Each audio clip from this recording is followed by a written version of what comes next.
something that has been helpful to us as we think about what it means to be a church that is for, of, and by the peoples of many nations is that there are multiple forces that shape each person.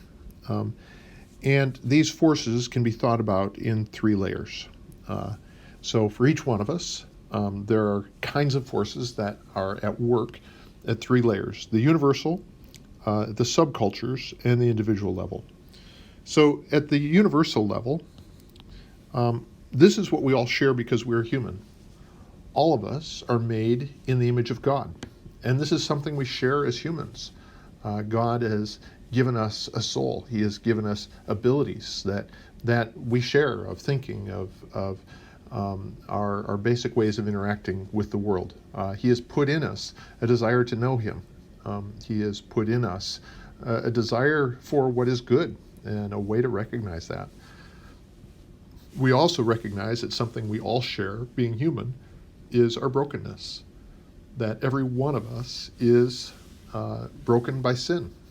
We are born distant from God, separated from God because of sin, and we are born inclined to go our own way.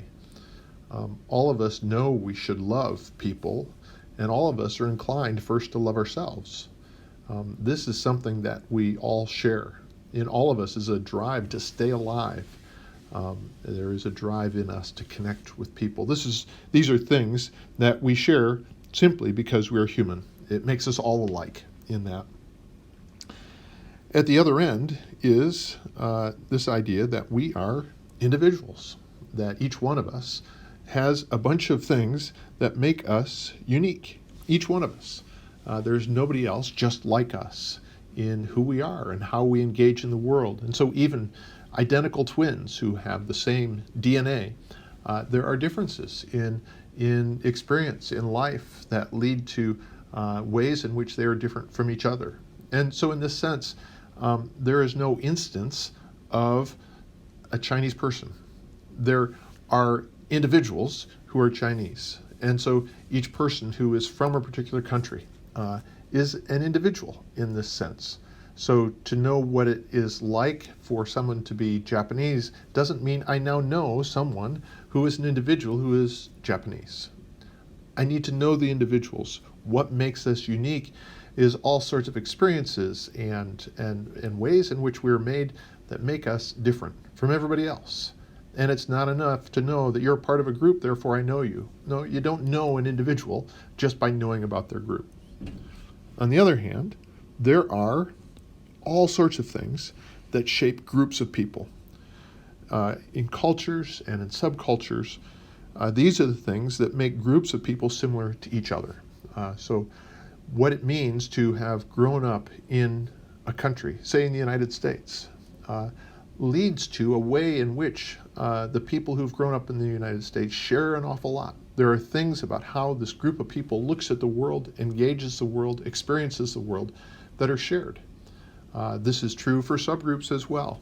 And so a group of people who have experienced something like an economic depression, or living under the oppression of another group of people, what it is like to live as a minority, what it is like to live in a small community versus living in a large city, living in a place where essentially everybody looks and thinks much alike versus living in a place where there are just so many differences, it's hard to keep track. The subcultures are the things that make groups of people similar to each other. And we all have experienced many different kinds of groups that have shaped our way of looking at the world. So sometimes it's shared experience, like an economic depression or a war or a time of abundance. Sometimes it's a way of thinking about the world, whether it's being shaped by the constitution of a country or the teaching of a great philosopher. There are many different forces that lead groups of people to be quite similar to each other. So we have found it to be very helpful to recognize there are some things that everybody has in common. And sometimes we want to emphasize that we're all alike. There are also ways in which we're all different. And sometimes we ought to emphasize that you don't know me just because you know people around me. There are things that make me an individual, that make you an individual. And then we also recognize that there are things that make groups of people to share an awful lot about how they engage in the world. We believe that these three layers are necessary for seeing ourselves and each other. That it's been very powerful for me to recognize the ways in which not only am I like every other human being in the universal sense, and not only am I a unique individual in that sense, I also share an awful lot with people that I hadn't realized before, ways in which our common experiences, our common perspectives, our common history have led us to see the world in ways that I just thought were normal, and now I've come to see that they are unique to a group of people that I've been a part of. And so a key part of looking at these three things is that this leads to a richer relationship.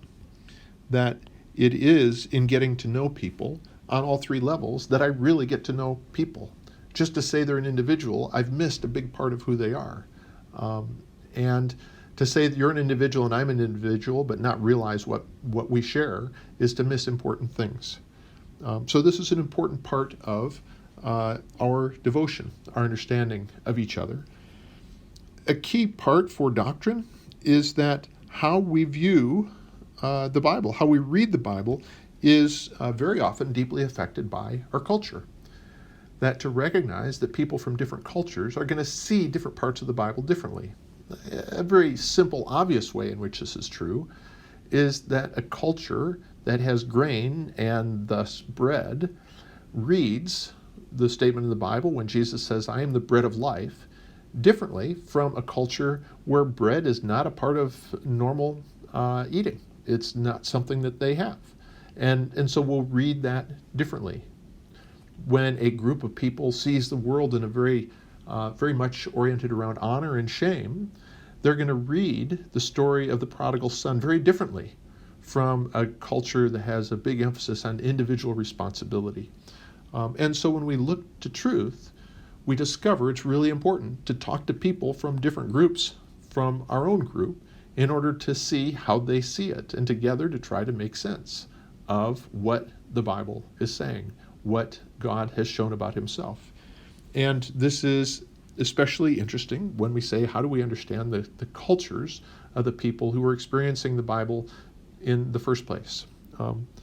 And so then we have a duty to pay attention to this when we get to know people, when we care for people, to recognize all three of these layers. To deny any of the layers is to misunderstand people.